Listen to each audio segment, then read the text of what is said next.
నమస్తే సేఠ్ గారు. రామ్జీ, నీకు దుర్వార్త చెప్పాలి. చెప్పండి. రేపటి నుంచి పనిలోకి రావద్దు.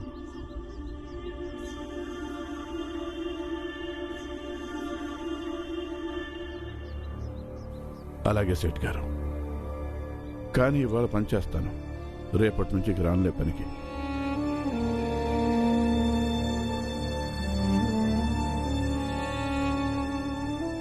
కానీ సేఠ్ గారు, మీరు నాకెంతో సహాయం చేశారు. అందుకు చాలా చాలా ధన్యవాదాలు.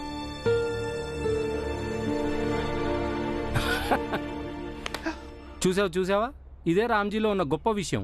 నేను చెప్పానా ఈ మనిషికి ఎలాంటి భయం లేదని? లేదు సేఠ్ గారు, భయం ఉంది, కానీ భయం కంటే ఎక్కువ నమ్మకం ఉంది. ఆ నమ్మకం ఎందుకో తెలుసా? నేను బ్రతికినంతకాలం పని చేస్తూనే ఉంటాను.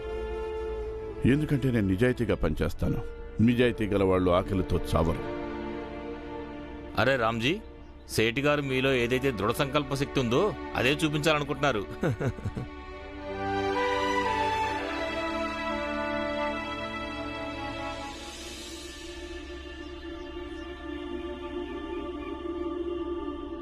సేఠ్ గారు, ఇక రామ్జీకి ఆ శుభవార్త కూడా చెప్పండి. రామ్జీ,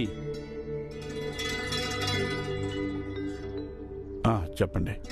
రామ్జీ, నేను చెప్పానుగా, మన దగ్గరలో ఉన్న ఊర్లో ప్రభుత్వం ఆధీనంలో ఒక కాలువ తవ్వబోతున్నారని. అక్కడికి ఒక సూపర్వైజర్ కావాలి. అతను పనివాళ్ల లెక్కాపత్రాలు చూసుకోవాలి.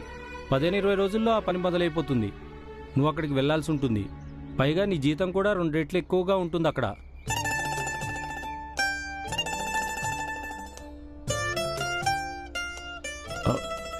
కానీ సేఠ్ గారు, నా జాతి.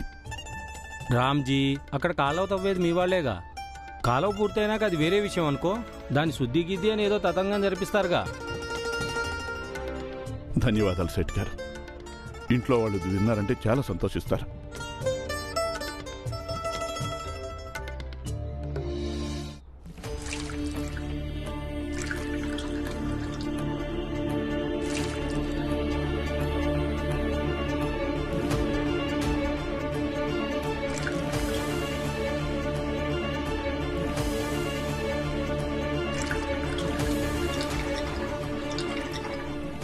ఇందుకే నా మనసులో భయంగా ఉంటుంది. కానీ అమ్మ, నేను వాళ్ళ మంచి కోసమే మాట్లాడానుగా. నాకు అసలు అర్థం కావడం లేదు. ఇన్ని కష్టాలు భరిస్తున్నా కూడా ఈ ఆడవాళ్లు గొంతు విప్పకపోతే అసలు వాళ్ళ జీవితాలు ఎలా మారతాయి? వాళ్ళ జీవితాలు మారడం అంత తేలిక కాదు. తరతరాలుగా ఈ ఆడవాళ్లు సంప్రదాయం బరువును మోస్తున్నారు. కాలం గడిచే కొద్దీ వాళ్ళకి అలవాటైపోతుంది. వాళ్ళు ఎలా బతుకుతున్నారో అదే సరైన బతుకని. వాళ్ళకి ఒకటే దారుంది బతకడానికి. ఎందుకంటే ధర్మం ఇంకా భగవంతుడి పేరు చెప్పి వాళ్ళని ఎంతగా భయపెట్టడం జరుగుతుందంటే అన్ని కష్టాలు భరిస్తూ కూడా దాన్ని తప్పని చెప్పలేరు. ఇంకా ఈ కారణంగానే భీమా, వాళ్ళకి వ్యతిరేకంగా గొంతు విప్పేవాళ్ళు ఎవరైనా సరే వాళ్ళకి తప్పుగానే కనిపిస్తారు. అంతేకాదు భీమ్, ఈ ఆడవాళ్ళకి ఈ విధంగా బతకడం అనేది సహజమైపోయింది. ఈ విధంగా జీవించడానికి వాళ్ళందరూ అలవాటు పడిపోయారు. వాళ్లలో ఇది నాటుకుపోయింది. సమాజంలో ధర్మం చేత నిర్ణయించబడిన నియమాల్ని ఆచరించకపోతే అప్పుడు వాళ్ల కుటుంబాలకి కీడు జరుగుతుందని, అలాగే ఇంకా చనిపోయిన తర్వాత వాళ్ళ ఆత్మలకి శాంతి కలగదని. కానీ అసలు ఈ విషయాన్ని వాళ్ళ మెదడులో నాటింది ఎవరు? పురుషులు. ఈ తప్పు మన పురుషాధిక్య సంస్కృతిది. సమాజాన్ని వాళ్ళు తమ సొంతం కోసం ఎలాంటి ఆచారాలని నియమాల్ని పెట్టుకోలేదు. కానీ ఆడవాళ్ళ కోసం ఈ సమాజం ఇలాంటి లెక్కలేనన్ని కట్టుబాట్లను ఏర్పాటు చేసింది. దీనికి కట్టుబడిన ఆడవాళ్లు స్వేచ్ఛగా ఊపిరి పీల్చుకోలేరు.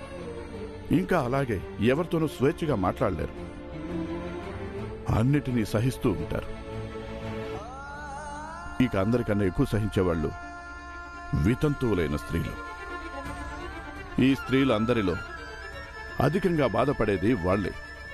సమాజం వాళ్ళకి ఊపిరి పీల్చుకునే హక్కు ఇచ్చింది, కానీ జీవించే హక్కు లాగేసుకుంది. కానీ నాన్న, వాళ్ళు ఇతరులు చేసిన మంచిని కూడా స్వీకరించడానికి సిద్ధంగా లేరు.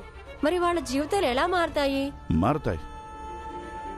ఎప్పుడైతే సమాజంలోని ప్రతి వ్యక్తి భుజాలు ఎంత దృఢంగా మారతాయో అప్పుడు వాళ్ళు ఈ దురాచారాన్ని పారదోలే బాధ్యతను మోయగలుగుతారు.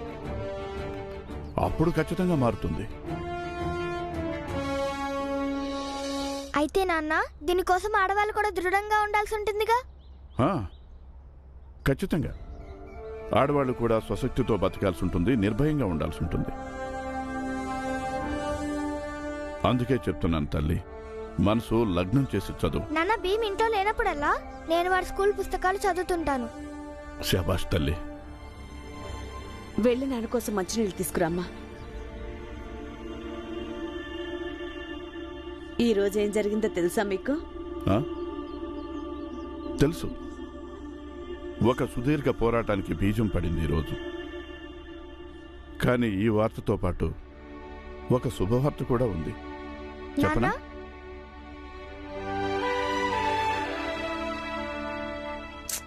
చెప్పండి. చెప్పనా?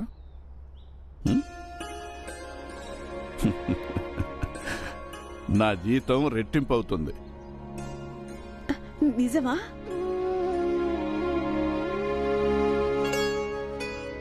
కానీ ఈ ఊరి కాస్త దూరంగా ఉంది, గోరేగా. అందుకని రోజు ఇక్కడి నుంచి వెళ్ళి రావడం వీలు పడకపోవచ్చు. కాబట్టి నేను అనుకుంటున్నాను 3-4 రోజులకు ఒకసారి ఇంటికి వస్తాను.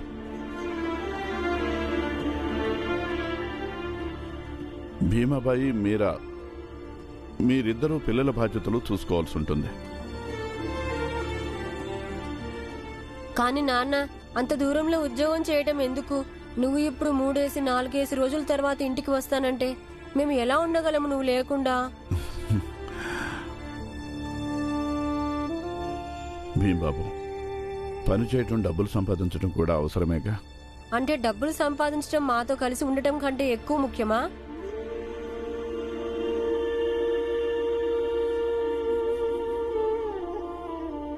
విషయం కేవలం అనుబంధాలదైతే ముఖ్యం కాదు. ఎందుకంటే కుటుంబం కంటే ప్రపంచంలో ఏది ఎక్కువ కాదు.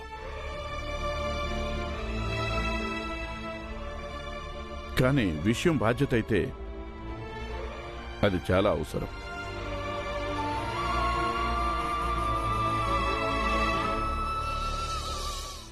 భీమా, నాన్న ఇప్పుడే వెళ్ళటం లేదు. నువ్వు ఇప్పటి నుంచే దిగులు పడుతున్నావు. భీంబాబు, నేను ఇప్పుడే వెళ్ళడం లేదు. 15-20 రోజుల తర్వాత వెళ్తాను. ఇప్పుడే ఇది ఎందుకు చెప్పానంటే మీరందరూ మీ మనసు గట్టి చేసుకుంటారని. నా పిల్లల మనసు చాలా గట్టిది కదా.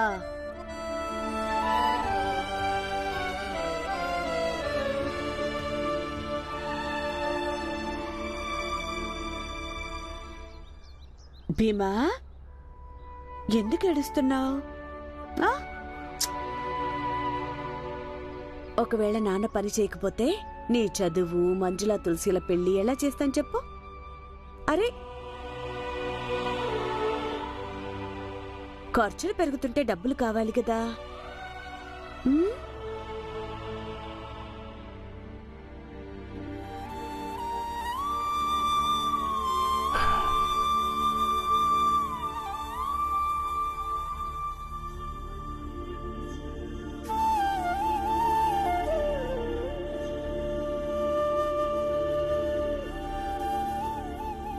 భీంబాబు, ఈ జీవితం అనే ఆటలో బాధ్యతలు మరియు భుజాలు ఒక జట్టు లాంటివి.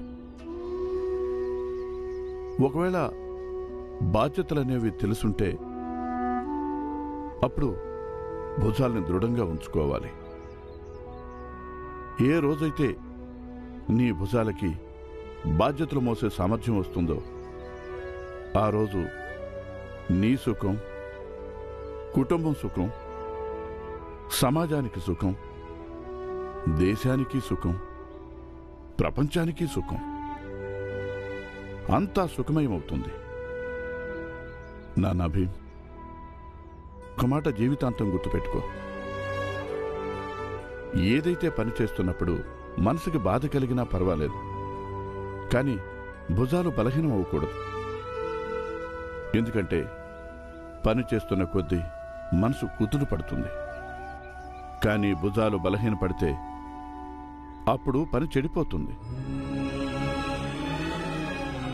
ఇక భుజాలంటే కేవలం ఇది మాత్రమే కాదు, వీటి లోపల ఏదైతే ధైర్యం ఉంటుందో దాన్ని అంటారు.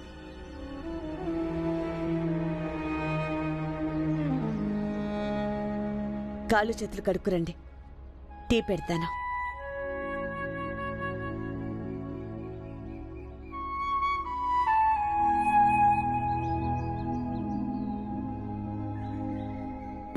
వెళ్ళి చెప్పు, వెళ్ళి చెప్పు. చెప్పమన్నాను కదా, చెప్పు చెప్పు. అరే బాలా అన్నయ్య. ఇదిగో బాలా ఇంకా ధ్రువ కూడా వచ్చారు. పదండి, అందరం కలిసి టీ తాగుదాం.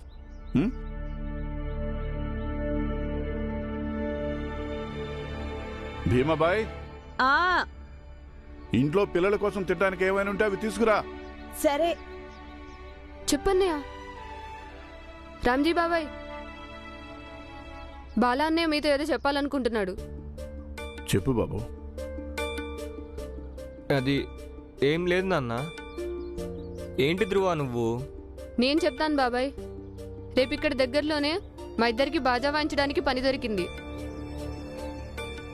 ఇందాక బాలా అన్నయ్య చెప్పాడు, మీరు ఇంతవరకు అన్నయ్య బాజా వాయించడం చూడలేదంటగా. అందుకని రేపు మీరు వచ్చారంటే బాలా అన్నయ్య సంతోషిస్తాడు. పనిలో పనిగా ఇది కూడా చూడొచ్చు, నేను ఎలా వాయిస్తాను. అది నేను ఊరికే అన్నా అన్న. రండి బాబాయ్, బాలా అన్నయ్య చాలా బాగా బాజా వాయిస్తాడు. నేను రాను.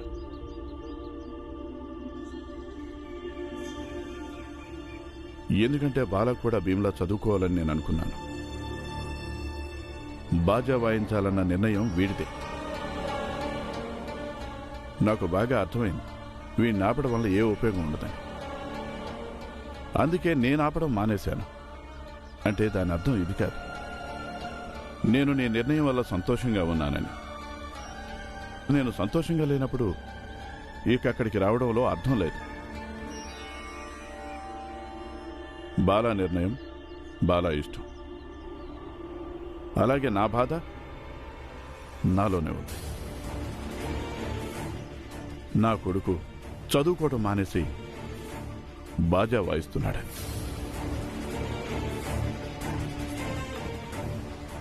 నాన్న, నువ్వలా అనద్దు. భీమ్, ఈ విషయం మీద ఇక వాదనలు వద్దు.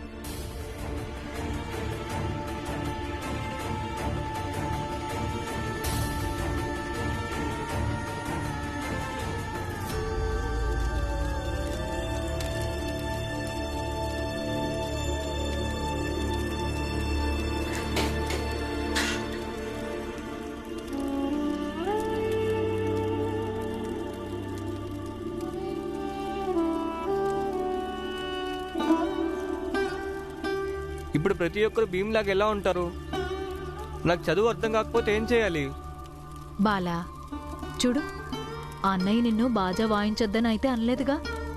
ఏదో కాస్త కోపంగా ఉన్నాడంతే. కానీ కోపం ఎందుకు? ఆయన కోపంగా ఉండటం న్యాయం కాదు. భీమ్ చదువుకుంటే ఎంతో మెచ్చుకుంటారు. నేను బాజా వాయిస్తుందని నన్ను కూడా ఎప్పుడైనా మెచ్చుకోవచ్చుగా. భీమ్ అంటే నాకు ఈర్చలేదు, వాడు నా చిన్న తమ్ముడు. కానీ నాన్నకు నేను కూడా కొడుకునేగా. మరి నా పట్ల ఎందుకు ఇలా? బాలా, అలా ఎందుకు అనుకుంటున్నావు నువ్వు? లేదు లేదు, ఆడవద్దు. అదంతా పోనీ. సరే, నాకు చెప్పు, ఎక్కడికి వెళ్ళాలి బాజా వాయించడానికి? నేను వస్తాను. నాన్న రాకపోతే రాకపోని, నేను వస్తాను కదా. నువ్వు కూడా వస్తావా? అత్త కూడా వస్తుంది, మేమందరం వస్తాం. మేమందరం వస్తాము.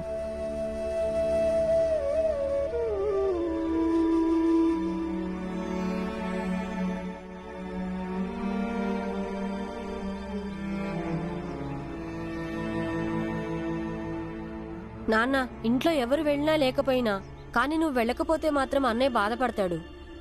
నేను కూడా చాలా బాధపడ్డాను. అప్పుడు వాడు తన పుస్తకాలు వదిలేసి బాజా చేతుల్లోకి తీసుకున్నప్పుడు. మరప్పుడు నువ్వు మీ అన్నయ్యకి ఎందుకు చెప్పలేదు? చూడు బాలా అన్నయ్య, నాన్న బాధపడుతున్నాడని. భీంబాబు, ఒక తండ్రి తన కొడుకుని గొప్పవాణ్ణి చేయాలనుకుంటే తను ఆ దారిని వదిలేసి ఎప్పుడైతే కొడుకు సొంతంగా తన దారిని ఏర్పరచుకుంటాడో అప్పుడు ఆ తండ్రికి ఎంత బాధ కలుగుతుందో ఒక కొడుకు రూపంలో అది నువ్వు ఎప్పటికీ అర్థం చేసుకోలేవు. అందుకని రేపు మీరు అందరూ వెళ్ళండి భీమ్. నేను బాలాది ఏ కార్యక్రమానికి రాను. నువ్వు చెప్పింది నిజమే. నేను ఒక కొడుకునయ్యుండి నా తండ్రి పడే బాధను నేను అర్థం చేసుకోలేకపోవచ్చు, ఎందుకంటే నేను ఇంకా అంత స్థాయికి ఎదగలేదు. కానీ ఒక తమ్ముడినయ్యుండి ఒక తమ్ముడిలాగా నా అన్న పడే బాధను నేను అర్థం చేసుకోగలను.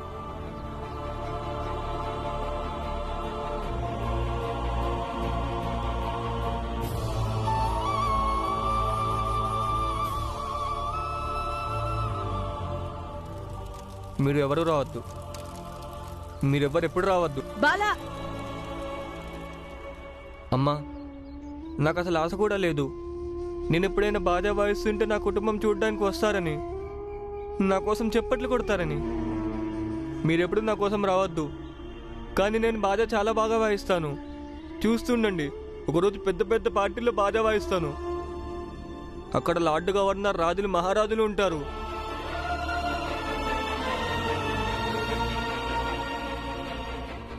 వింటున్నావా నాన్న? ఆ రోజు మీరే అంటారు నేను బాజా వాయించే నిర్ణయం తీసుకోవడం తప్పు కాదని.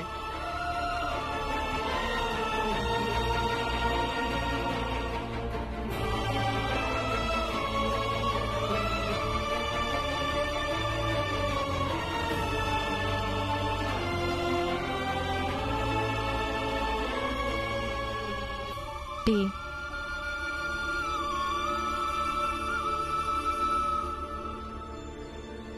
అన్నయ్య,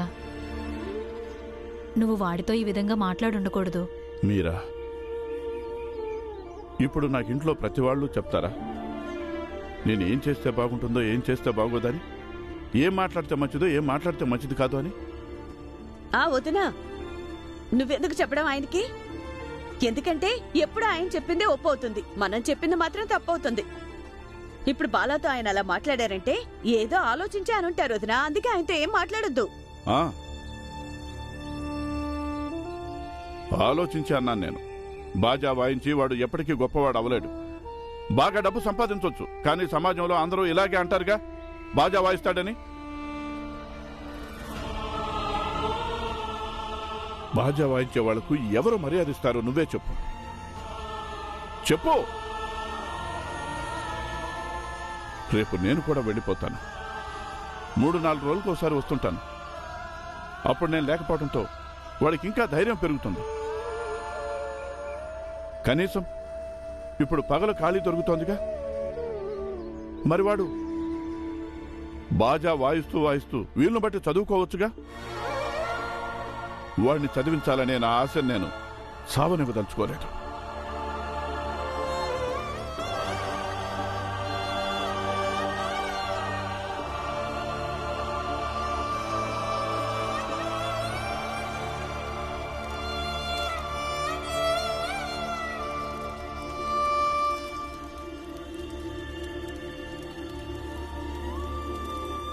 బాలాన్నయ్య,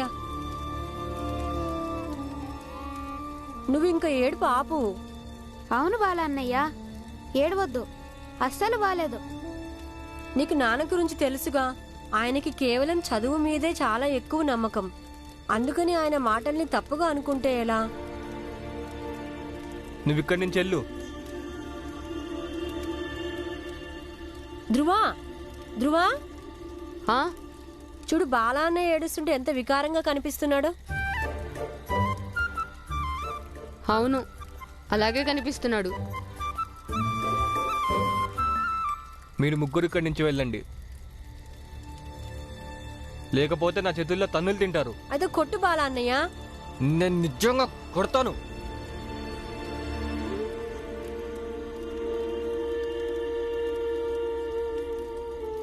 బాలాన్నయ్య, నువ్వు మాకు పెద్దన్నయ్యవి, అందుకని నువ్వు ఏడవడం బాగాలేదు. నువ్వు కోపంగా ఉంటే గంభీరంగా ఉంటావు.